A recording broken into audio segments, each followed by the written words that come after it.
Good morning, student. Welcome to my first class. My name is Simi Begum and I am your teacher for the subject of education.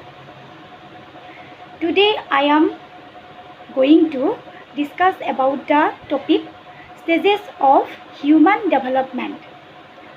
তোমালোকৰ আজি মই প্ৰথম class আৰু মোৰ নামটো already কৈছোৱে মোৰ নাম মিছ সিমি বেগম আৰু মই আজি তোমালোকৰ পাঠ্যপুথিৰ দ্বিতীয় অধ্যায় চেপ্টাৰ 2 মানুহৰ বিকাশৰ স্তৰ third stages of human development পাঠ্য আলোচনা কৰিম।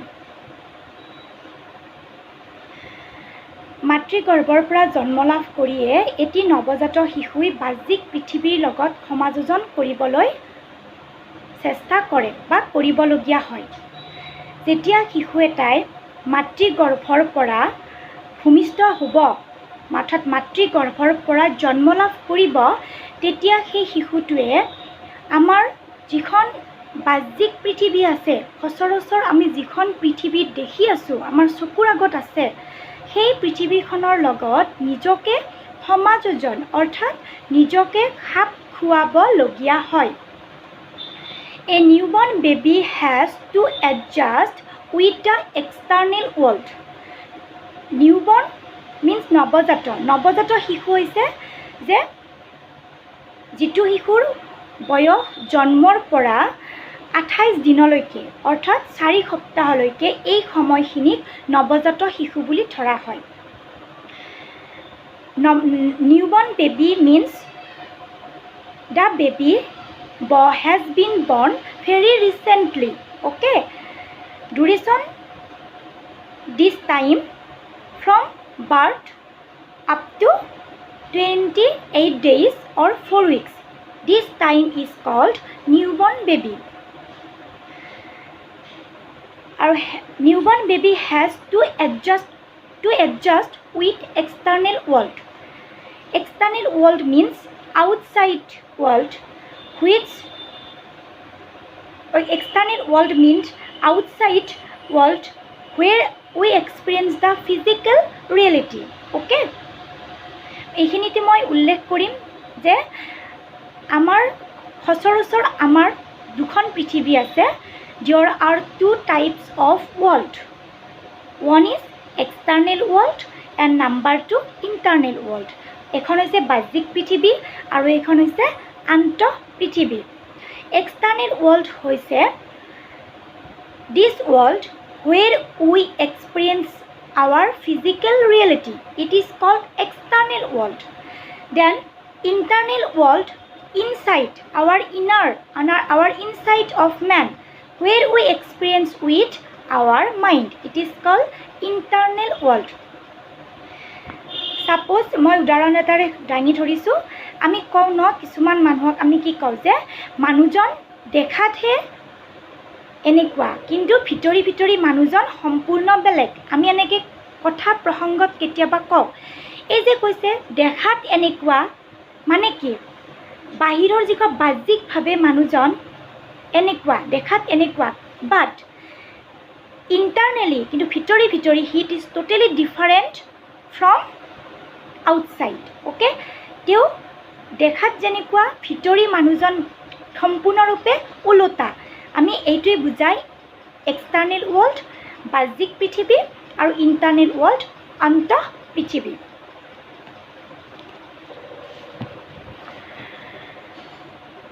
নিচেই কেঁচুৱা অৱস্থাত খোৱা পিন্ধা আদি সকলো ক্ষেত্ৰতে শিশু এটাই কি হয় অসহায় অৱস্থাত থাকে। At the early stage of human life he is helpless. Okay, a baby is totally helpless. যেতিয়া একেবাৰে কেঁচুৱা অৱস্থাত ল'ৰা বা ছোৱালী এটা যেতিয়া থাকিব সেইখিনি অৱস্থাত সি কোনো কামে বা তাই কোনো কামে নিজে কোনো কামে কৰিব নোৱাৰে। he or she cannot any work like eat or dress, any work cannot self without the help of their parents or their other members of family. যে কেঁচুৱা অৱস্থাত যেতিয়া ল'ৰা বা ছোৱালী এটা থাকিব, সেই ল'ৰা বা ছোৱালীটো কি হয়, নিজে পিন্ধিব নোৱাৰে, নিজে খাব নোৱাৰে, একো কামেই কৰিব নোৱাৰে। আৰু সকলোবিলাক কাম কৰিবৰ কাৰণে কিহৰ ওপৰত ডিপেণ্ড কৰে, কিহৰ ওপৰত নিৰ্ভৰ কৰে, কেঁচুৱাটোৰ পিতৃ মাতৃ অথবা পৰিয়ালৰ আন সদস্যৰ ওপৰত ডিপেণ্ড কৰে, পৰিয়ালৰ আন সদস্যবিলাকৰ ওপৰত কি কৰে, নিৰ্ভৰ কৰে। নেক্সট, জন্মৰ পৰা মৃত্যুলৈকে এই প্ৰক্ৰিয়াবোৰ অবিৰতভাৱে চলি থাকে। From birth to death this process is continuously. Okay, আৰু এনেদৰে কি হয়, এই যে কণ্টিনিউৱাছলি চলি থাকে, অবিৰতভাৱে চলি থাকে, এই প্ৰক্ৰিয়াটোক আমি কি কৰিছোঁ, চিন্তাবিদসকলে 4টা ভাগত ভাগ কৰিছে। এইকেইটা হৈছে শৈশৱকাল, বাল্যকাল, কৈশোৰকাল বা যৌৱন প্ৰাপ্তিকাল আৰু প্ৰাপ্তবয়স্ক কাল। The process of development is divided into 4 stages. 1 is infancy period, 2 is childhood period, 3 is adolescent period, 4th is adulthood period. এতিয়া মই তোমালোকক এই পিৰিয়ড কেইটাৰ বিষয়ে অকণমান কৈ যাম। পিছৰ ক্লাছত আমি বহলভাৱে পাম, তাত আমি বহলভাৱে আলোচনা কৰিম। এতিয়া জাষ্ট কেৱল মই মানে কি বস্তুটো, শৈশৱকাল মানে কি, বাল্যকাল কি, কোনটোক বুজাই, জাষ্ট মই ধাৰণা এটা দিম। অ'কে, শৈশৱকাল মানুহৰ জীৱনৰ যিটো প্ৰথম স্তৰ, এই স্তৰটোক আমি কি বুলি কওঁ, শৈশৱকাল বুলি কওঁ। এই শৈশৱকালটোত কি হয়, জন্মৰ পৰা 5 বছৰ বয়সলৈকে এই সময়খিনিক আমি কি বুলি কওঁ, শৈশৱকাল বুলি কওঁ। অ'কে, বাল্যকাল। বাল্যকাল হৈছে মানুহৰ জীৱনৰ বিকাশৰ দ্বিতীয় স্তৰ। 5 বছৰ বয়সৰ পৰা 12 বছৰ বয়সলৈকে এই সময়খিনিক আমি কি বুলি কওঁ, বাল্যকাল বুলি কওঁ। কৈশোৰকাল বা যৌৱন প্ৰাপ্তিকাল মানুহৰ জীৱনৰ বিকাশৰ 3য় নম্বৰ স্তৰটোৰ নাম হৈছে, আৰু 3য় পৰ্যায়টোৰ নাম হৈছে যৌৱন প্ৰাপ্তিকাল বা কৈশোৰকাল। যৌৱনকাল বা এই যিটো কৈশোৰকাল, এই কালটো মানুহৰ জীৱনৰ বা এই সময়ছোৱা মানুহৰ জীৱনৰ বাবে অতি গুৰুত্বপূৰ্ণ সময়। আৰু সেইকাৰণে কিছুমান মনোবিদে এই সময়ছোৱাত, অৰ্থাৎ কৈশোৰকাল আৰু যৌৱনকাল প্ৰাপ্তি সময়ছোৱাত ধুমুহা আৰু পীড়নৰ লগত কি কৰিছে, মিলাইছে, যে কৈছে যে যৌৱন প্ৰাপ্তিকাল আৰু কৈশৱকালটো ধুমুহা আৰু পীড়নৰ সময়। পিছৰ 4 নম্বৰ স্তৰটো হৈছে প্ৰাপ্তবয়স্ক কাল। অৰ্থাৎ এই সময়খিনি ধৰা হয় 20 বছৰ বা 20 বছৰৰ ওপৰৰ যিখিনি আছে, সেই সকলোখিনিকে আমি প্ৰাপ্তবয়স্ক পৰ্যায়ত ধৰোঁ। ইনফেন্সি পিৰিয়ড, যে there are 4 stages of human development.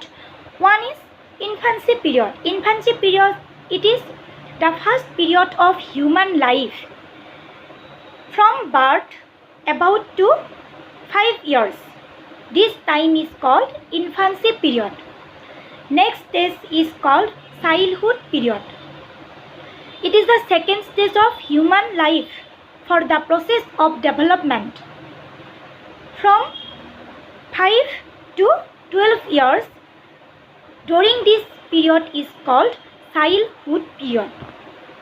Third number stage is called adolescent period. It is very important period of human life.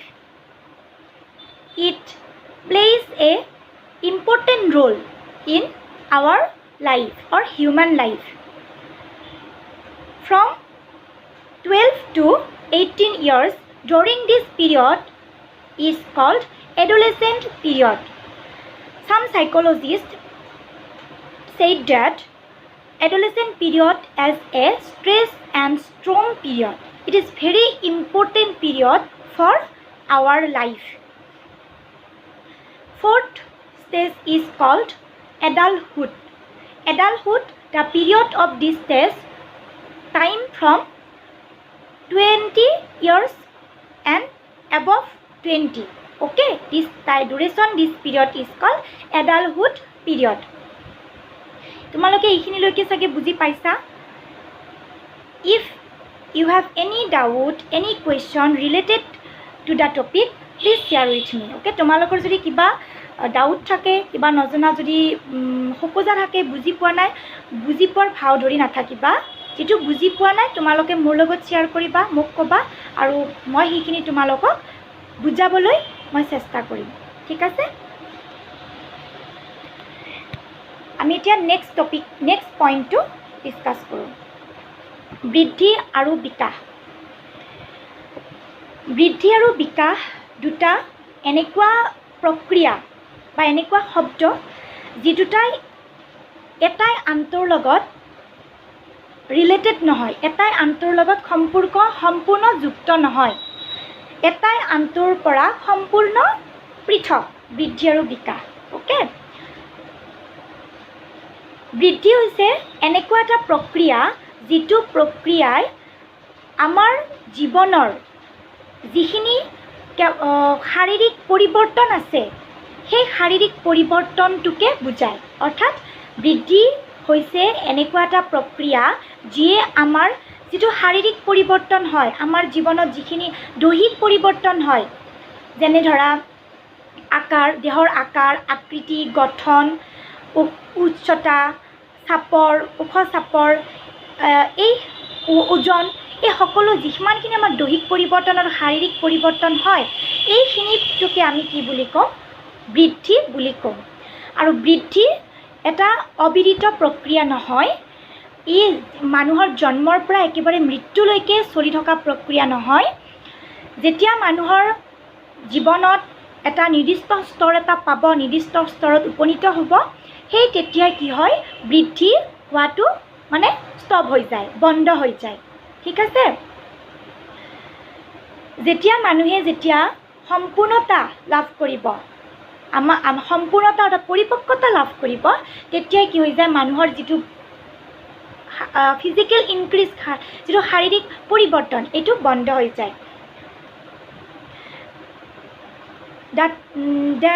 তাৰ পিছৰটো পইণ্ট আছে ডেভেলপমেণ্ট, মানে বিকাশ। বিকাশ হৈছে এটা জীৱনজোৰা প্ৰক্ৰিয়া যি মানুহৰ জন্মৰ পৰা আৰম্ভ কৰি মৃত্যুৰ আগমুহূৰ্তলৈকে চলি থকা এটা প্ৰক্ৰিয়া। এইটো হৈছে বিকাশ। আৰু বিকাশে কি কৰে?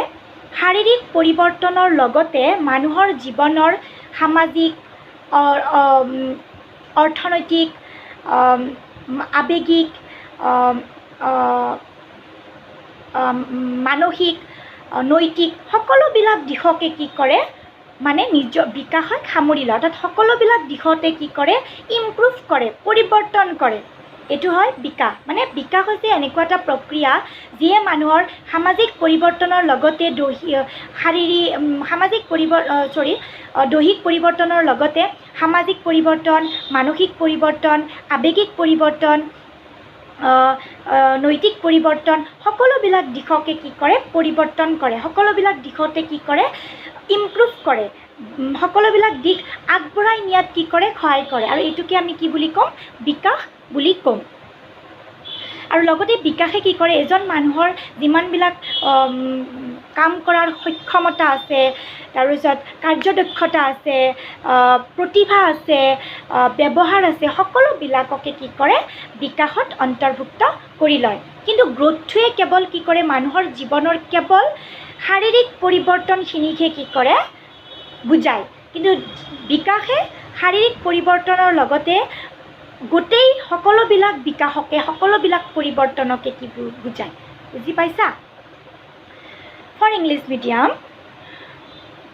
generally the term growth and development are not interrelated to each other. It is growth and development, it is not related to each other.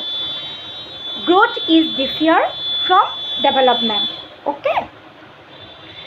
Growth means it is a process which focused only on our physical changes, only on our physical improvement. It is called growth. Physical improvement like weight, height, shape, length, etc. It is called growth. Growth, it is not a continuous process. Okay? Growth is not a continuous process. Growth, the process of growth start when human being is properly full development or properly matured, full matured, then growth is stopped. But the term develop, on the other hand, development, it is a continuous process. Okay, development, it is a continuous process from our birth to our death. It is a long-term process. Okay, development, it is a long-term process. It is a comprehensive process. Okay, it is a wide, very wide process. And development includes all aspects of our human life, not only physical improvement, not only physical change. Development includes all changes of human life. All changes of human life means emotional changes, emotional improvement, social improvement, mental improvement, moral improvement. All changes are improvement, and this process is called development. এইখিনিলৈকে তোমালোকে বুজি পাইছা চাগে? Next মই start কৰিম। বিকাশৰ 4টা উপাদান আছে। বিকাশৰ যিটো মই এতিয়া অলপ আগতে মই তোমালোকক বুজালোঁ, বিকাশ মিন্স ডেভেলপমেণ্ট। ইয়াতে 4টা কি আছে? উপাদান আছে।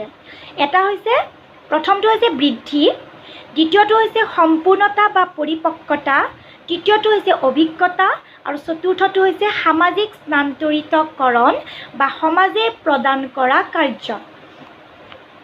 বিকাশৰ 4টা উপাদান। প্ৰথমটো বৃদ্ধি, মই অলপ আগতে তোমালোকক বুজাইছোঁ। বৃদ্ধি বুলিলে কি বুজা? যে যি প্ৰক্ৰিয়াই মানৱ জীৱনৰ কেৱল শাৰীৰিক পৰিৱৰ্তনখিনিকহে বুজায়, আমি এইখিনিক কি বুলি কওঁ? বৃদ্ধি বুলি কওঁ এইটো প্ৰক্ৰিয়া। আৰু সম্পূৰ্ণতা বা পৰিপক্কতা, সম্পূৰ্ণতা মানে হৈছে যেতিয়া আমি কোনোবা এটা স্তৰত কি কৰোঁ, আমাৰ শাৰীৰিক পৰিৱৰ্তন, আমাৰ দৈহিক মানসিক পৰিৱৰ্তন, আমাৰ আৱেগিক পৰিৱৰ্তন, আমাৰ নৈতিক পৰিৱৰ্তন, সামাজিক পৰিৱৰ্তন, সকলোবিলাক ফালৰ পৰা আমি কি হৈ যাওঁ? ইম্প্ৰুভ হৈ যাওঁ। সকলোবিলাক আমি কি, ভাল বেয়া, ভাল কোনটো, বেয়া কোনটো, উচিত অনুচিত, ন্যায় অন্যায়, বিচাৰ বিবেচনা, এইবিলাক আমি কৰিব পৰা হৈ যাওঁ নিজে। সেল্ফ ৰিয়েলাইজেশ্যন, নিজে কৰিব পৰা সেল্ফ ৰিয়েলাইজেশ্যন, সেল্ফ ডিচিপ্লিন। তাৰপিছত কিছুমান আমি নিজে সমস্যা সমাধান কৰিব পৰা হৈ যাওঁ। তাৰপিছত কিছুমান আমি নিজে সিদ্ধান্ত গ্ৰহণ কৰিব পৰা হৈ যাওঁ। এই যিটো সকলো ফালৰ পৰা এজন মানুহক যিটো মানে সম্পূৰ্ণতা প্ৰদান কৰিব, এইটোকে কি বুলি ক'ব? পৰিপক্কতা বুলি ক'ব। 3 নম্বৰটো হৈছে অভিজ্ঞতা। অভিজ্ঞতা হৈছে সহজ অৰ্থত বুজাকৈ ক'ব গ'লে, অভিজ্ঞতা হৈছে কোনো এটা বস্তু বা কোনো এটা বিষয়ৰ ওপৰত তোমাৰ থকা পূৰ্ব জ্ঞান। সহজ অৰ্থত মই উদাহৰণ এটাৰে দাঙি ধৰিছোঁ। ধৰা হ'ল আমি আমাৰ স্কুল বা কলেজৰ পৰা আমি ক'ত গৈছোঁ? অসমৰ এখন ৰাষ্ট্ৰীয় উদ্যান কাজিৰঙা। অ'কে, কাজিৰঙা আমি চাব গৈছোঁ, কাজিৰঙাত ভ্ৰমণ কৰিব গৈছোঁ। তাত আমি কাজিৰঙাখন ফুৰিছোঁ, সকলোবিলাক বস্তু, জীৱ জন্তু, সকলোবিলাক বস্তু চাইছোঁ কাজিৰঙাখনৰ বিষয়ে, হয়নে নহয়? আমি কোনোবা এখন ঠাইত আমি ভ্ৰমণ কৰিব এইকাৰণে যাওঁ যাতে সেই শুনি থকা বিষয়খন যাতে আমি চকুৰ আগতে, নিজকে যাতে চকুৰ আগতে সেই বিষয়খনৰ প্ৰতি কিছুমান তথ্য লাভ কৰোঁ, জ্ঞান লাভ কৰোঁ। সেইকাৰণে আমি কি কৰোঁ? ভ্ৰমণ কৰিব যাওঁ। ঠিক আছে, আমি এতিয়া কাজিৰঙা গৈছোঁ, ভ্ৰমণ কৰি আহিছোঁ, তথ্য কিছুমান লাভ কৰি আহিছোঁ, নিজে দেখিছোঁ, শুনিছোঁ, আহিছোঁ। তাৰপিছত ধৰা হ'ল তোমাৰ পৰীক্ষাত প্ৰশ্ন এটা আহিছে যে অসমৰ যিকোনো এখন ৰাষ্ট্ৰীয় উদ্যানৰ বিষয়ে লিখা, চমু টকা লিখা। ঠিক আছে, তেতিয়া তুমি কি লিখিবা? তুমি ভাবিবা, মইতো কাজিৰঙাখন চাবলৈ গৈছিলোঁ, ঠিক আছে মই কাজিৰঙাখনৰ বিষয়ে লিখোঁ। এইখন অসমৰ ৰাষ্ট্ৰীয় উদ্যান, কাৰণ তুমি গৈছা কাজিৰঙাখনত দেখিছা, তুমি নিজে গম পাইছা এইখন অসমৰ এখন ৰাষ্ট্ৰীয় উদ্যান, উল্লেখযোগ্য ৰাষ্ট্ৰীয় উদ্যান। ইয়াত এশিঙীয়া গঁড়ৰ বাবে এশিঙীয়া গঁড়ৰ সৰ্গৰ গঁড়ৰ বাবে বিখ্যাত। তাৰপিছত কাজিৰঙাখন গোলাঘাট, নগাঁও আৰু কাৰ্বি আংলং ডিষ্ট্ৰিক্টৰ অন্তৰ্গত জিলাত আছে। এই গোটেই তাত গৈ দেখি শুনি যিখিনি তুমি জ্ঞান লাভ কৰি আহিছা, আৰু সেই জ্ঞানখিনিৰ ওপৰত ভিত্তি কৰি য'ত তুমি পৰীক্ষাত এনচাৰটো উত্তৰটো লিখিছা এইখিনিত সকলো প্ৰচেছটোকে কি বুলি কোৱা হয় অভিজ্ঞতা বুলি কোৱা হয় বুজি পাইছা 4 নম্বৰটো আছে সামাজিক স্থানান্তৰিতকৰণ বা সমাজে প্ৰদান কৰা কাৰ্য এতিয়া আমিতো জানো সমাজ মানে কি যে আমি কি হয় মানৱ জাতিটোৱে কি সমাজপ্ৰেমী আমি অকলে থাকি ভাল নাপাওঁ আমি সমাজত থাকি ভাল পাওঁ গতিকে যিখন সমাজত আমি থাকোঁ সেই সমাজখনে আমাক কিছুমান ৰীতি নীতি আচাৰ ব্যৱহাৰ ধৰ্ম এইবিলাক কিছুমান কি কৰে আমাক প্ৰদান কৰে যিবিলাক আমি মানিব লাগিব যিবিলাক মানি চলিলে আমি সমাজত সকলোৰে লগত আমি সমাজখনৰ লগত মিলাপ্ৰীতিৰে চলিব পাৰিম এই যেটো সমাজে আমাক যি প্ৰদান কৰিছে জাতি ধৰ্ম তাৰপিছত ৰীতি নীতি আচাৰ ব্যৱহাৰ সমাজৰ কিছুমান পাৰ্টিকুলাৰ এই সকলোবিলাক এইবিলাক হৈছে সামাজিক স্থানান্তৰিতকৰণ স্থানান্তৰিতকৰণ মানে কি যে এই সমাজত হস্তান্তৰিতকৰণ মানে হৈছে কোনোবা এটা আমি এতিয়া কি কৰিছোঁ বৰ্তমান আমি সমাজখনত চলিবৰ কাৰণে আমি যিখিনি আচাৰ ব্যৱহাৰ ৰীতি নীতি মানি চলি আহিছোঁ এইখিনি আমি কৰ পৰা লাভ কৰিছোঁ কৰ পৰা পাইছোঁ আমাৰ মা দেউতাৰ পৰা পাইছোঁ এই যে মা দেউতাৰ পৰা পাইছোঁ মা দেউতা আকৌ ককা আইতাৰ পৰা পাইছে এই যেটো এটাৰ পৰা এটাই আহি আছে গতিত এইটোক আমি কি বুলি ক'ম স্থানান্তৰিতকৰণ বুলি ক'ম আৰু এইটোকে আমি কি বুলি ক'ম সামাজিক স্থানান্তৰিতকৰণ বা সমাজে প্ৰদান কৰা কাৰ্য এইকেইটা হৈছে বিকাশৰ 4টা উপাদান বুজি পাইছা তোমালোকে for English medium There are 4 basic elements of the process development. There are 4 basic elements. Okay. Number 1 is growth. I already discussed about the concept, the growth. Growth means it is a process which focus only on our physical changes. Okay, it is called growth. Next, maturity. Maturity, it is a process that a person developing all aspects. Okay, it is a process of reaching a stage of full or advanced development. It is called maturity. আমি maturity মই অলপ আগতে আলোচনা কৰিছোঁ maturity বিষয়ে maturity হৈছে এনেকুৱা এটা process of reaching A stage which help to আছ fully development, advanced development. It is called maturity. Third element of development is experience. Experience means it is a process which it is a knowledge. Sorry, it is not process. It is a knowledge that we get seeing or doing something. It is a experience. Experience means it is a process that we get. It is a knowledge that we get from seeing or doing something. It is called experience. Our previous knowledge about any object, any subject, it is called our previous knowledge about a subject or a object. It is called experience. It is called অভিজ্ঞতা, experience. Okay. Next, social transmission. Social transmission. Transmission, what is meaning the word transmission? Transmission means a process which passing or sending something on from to another person. It is called transmission. Transfer kore, je transfer kore, pass kore, send kore something on from one person to another person. It is called transmission. Next, social transmission means it is a process that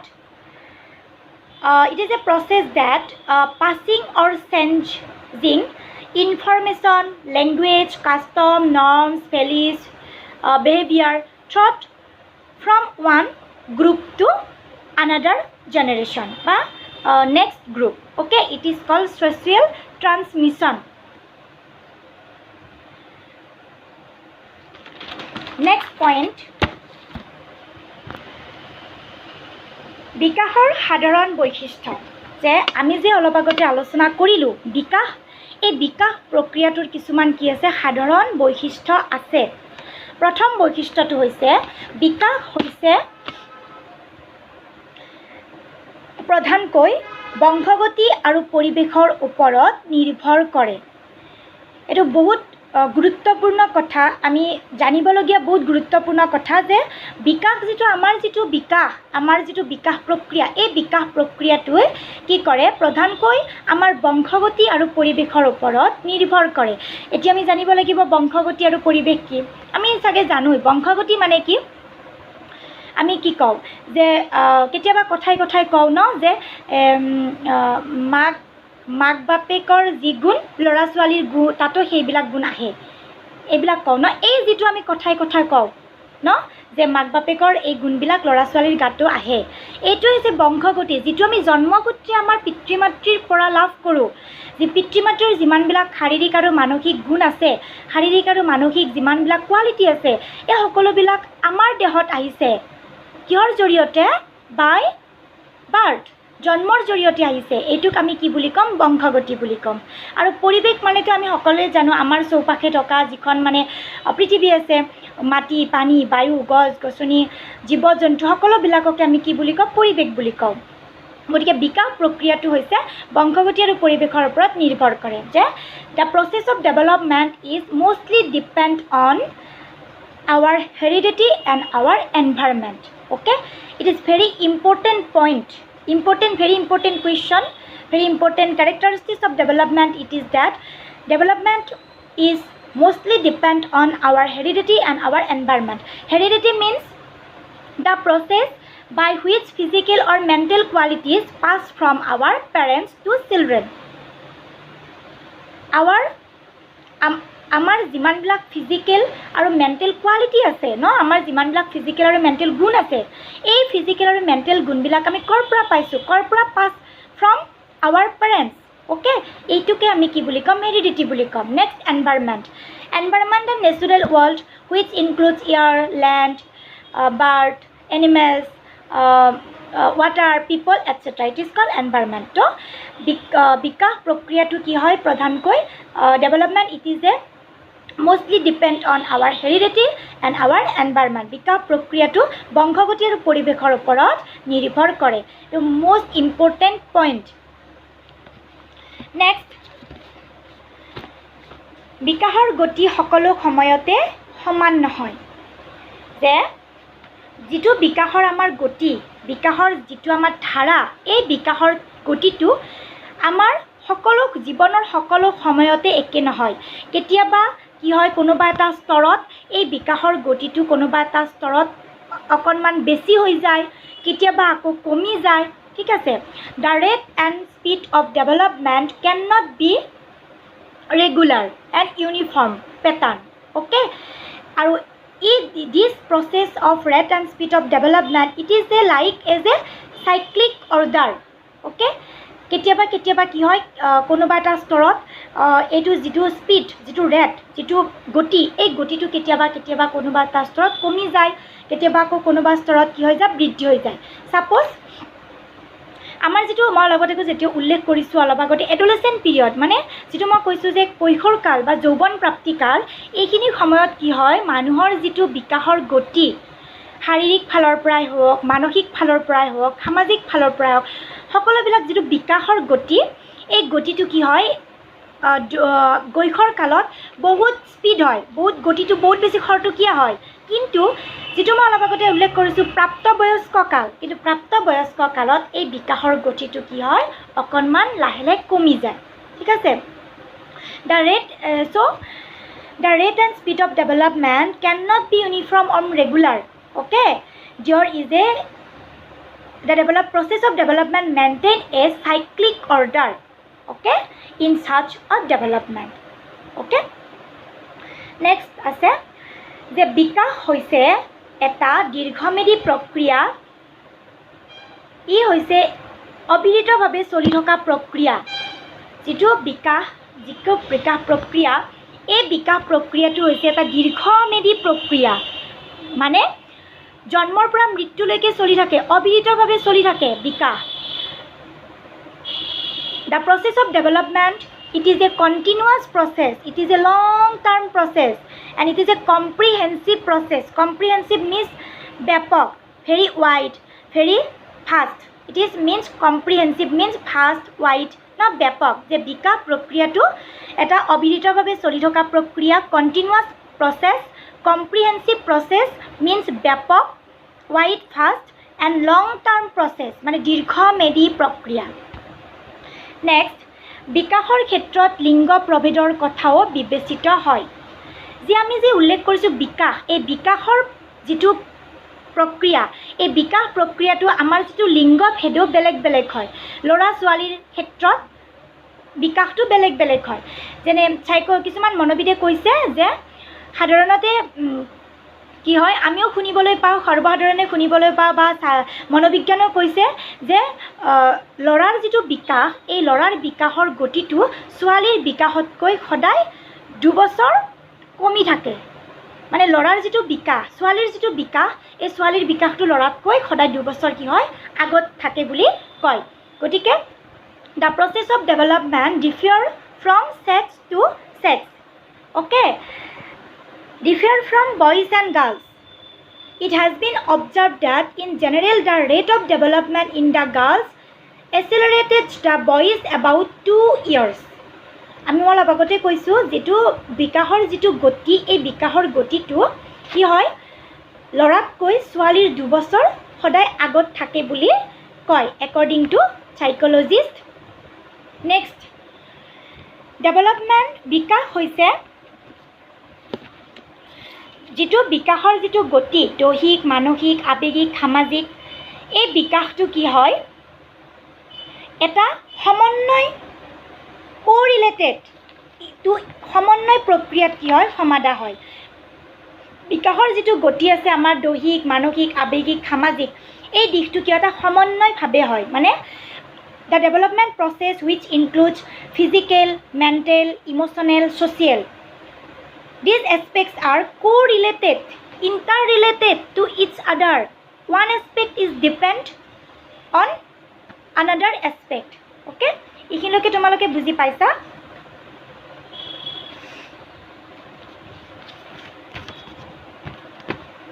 তাৰপিছত মই তোমালোকক next পইণ্টটো বুজাব চেষ্টা কৰিম।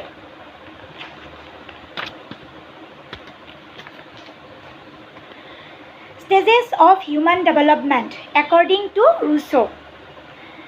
মানুহৰ যিটো বিকাশৰ গতি, এই বিকাশৰ গতিটো কি কৰিছে, বিভিন্ন চিন্তাবিদ আৰু বিভিন্ন দাৰ্শনিকে কি কৰিছে, নিজৰ পইণ্ট ভিউ প্ৰদান কৰিছে। অ'কে, নিজে মানে কিছুমান নিজৰ মানে নিজে কৈছে মানুহৰ বিকাশটো, কিছুমানৰ মতে বিকাশটো এনেকুৱা হ'ব, কিছুমানে আকৌ কৈছে বিকাশটো তেনেকুৱা হ'ব। এই যে কেনেকুৱা হ'ব, এই কৈছিলে যে একৰ্ডিং টু সাইক'লজিষ্ট এণ্ড এডুকেশ্যনিষ্ট, সেই বিষয়ে আমি এতিয়া আলোচনা কৰিম। প্ৰথমটো আছে Rousseau.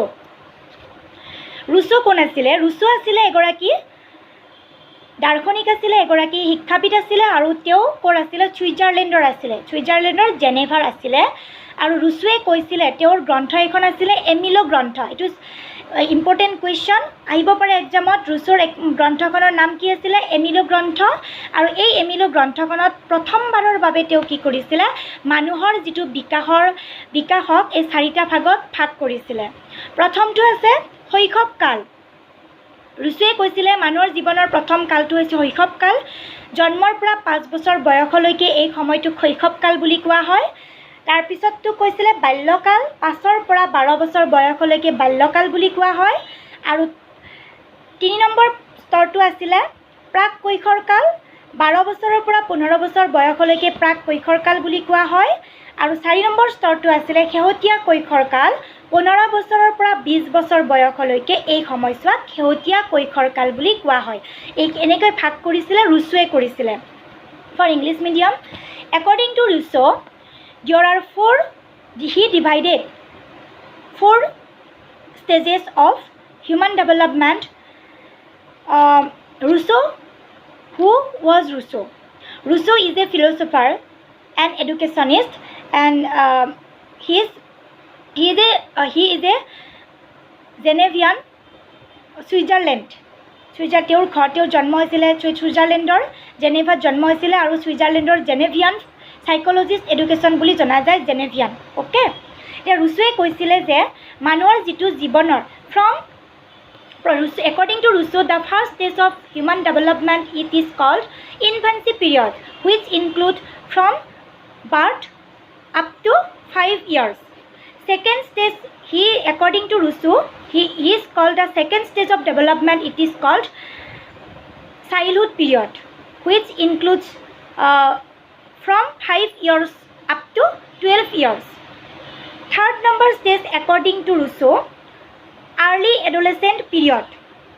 Early adolescent period from 12 years to 15 years. This period is called early adolescent period. Fourth stage of, according to Rousseau, late adolescent period. From 15 to 12 years, according this period is called adolescent period by Rousseau. Late adolescent period by Rousseau. আজি মই তোমালোকে এইখিনিলৈকে তোমালোকে চাগে বুজি পাইছা মই তোমালোকক চেষ্টা কৰিম I will try to discuss about every point of the topic okay মই সকলোবিলাক পইণ্টে তোমালোকৰ আগত ডিছকাছ কৰিব মই চেষ্টা কৰিম যদি কিবা নুবুজা থাকে মই আৰু এবাৰ কৈছোঁ যদি নুবুজা থাকে বুজাৰ ভাও ধৰি নাথাকিবা অ'কে মোৰ লগত সহযোগ কৰিবা নুবুজাটো মোক ক'বা তেতিয়া মই বেছি ভাল পাম হয়নে নহয় আমাৰ এই শিক্ষাতে কৈছে নহয় আমাৰ শিক্ষাত কি কৈছে যে teacher education relationship between teacher education as a friend not only a teacher okay গতিকে তোমালোকে যি নুবুজা মোক ক'বা আৰু তোমালোকে মোৰ পৰা শিকিবা মই তোমালোকৰ পৰা শিকিম তেতিয়া শিক্ষা প্ৰক্ৰিয়াটো কি হ'ব বেছি ইণ্টাৰেষ্টিং হ'ব আজি মই তোমালোকক এতিয়া কি বুজালো So as we can see that first মই প্ৰথমতে তোমালোকক ক'লো গ্ৰোথ আৰু ডেভেলপমেণ্ট বৃদ্ধি আৰু বিকাশৰ যিটো অৰ্থ সেই অৰ্থটোৰ বিষয়ে তোমালোকৰ আগত আলোচনা কৰিলোঁ নেক্সট মই তোমালোকক I discussed about basic elements of development বিকাশৰ যে 4টা উপাদান আছে সেই উপাদানটোৰ বিষয়ে তোমালোকক কিছু ধাৰণা প্ৰদান কৰিলোঁ then I discussed about general characteristics of development বিকাশৰ সাধাৰণ কিছুমান বৈশিষ্ট্য আছে সেই বিকাশৰ সাধাৰণ বৈশিষ্ট্যকেইটাৰ কথা ক'লোঁ then I explained that Rousseau's division on the process of development বিকাশৰ ক্ষেত্ৰত ৰুছুৱে কি কৈছিলে সেই বিষয়ে তোমালোকক আগত অকণমান মই আলোচনা কৰিলোঁ নেক্সট ক্লাছত মই আৰু দুগৰাকী শিক্ষাবিদ আছে দাৰ্শনিক আছে তেওঁলোকো বিকাশৰ ক্ষেত্ৰত তেওঁলোকে নিজৰ মতামতবিলাক দাঙি ধৰিছে সেই বিষয়ে আমি নেক্সট ক্লাছত মই আলোচনা কৰিম গতিকে আজিলৈকে এইখিনিলৈকে সামৰিছোঁ নেক্সট ক্লাছত মই লগ পাম আৰু তোমালোকক মই পইণ্ট ৱাইজ তোমালোক ইম্পৰ্টেণ্ট কুৱেশ্যনবিলাক মই দি যাবলৈ চেষ্টা কৰিম কিন্তু এটা কথা তোমালোকে যি বুজি নোপোৱা মোক ক'বা তেতিয়াই মই গম পাম তোমালোকৰ খোকোজাখিনি সেইটো ক'বা আৰু মই তোমালোকক নোটছ দিবলৈ চেষ্টা কৰিম যিমানখিনি সম্ভৱ যিমানখিনি ইম্পৰ্টেণ্ট ফৰ এক্সাম মই সেইখিনি দিবলৈ চেষ্টা কৰিম তোমালোকক ঠিক আছে আজিলৈকে মই ইমানখিনিলৈকে এৰিছোঁ আকৌ নেক্সট ক্লাছত লগ পাম থেংক ইউ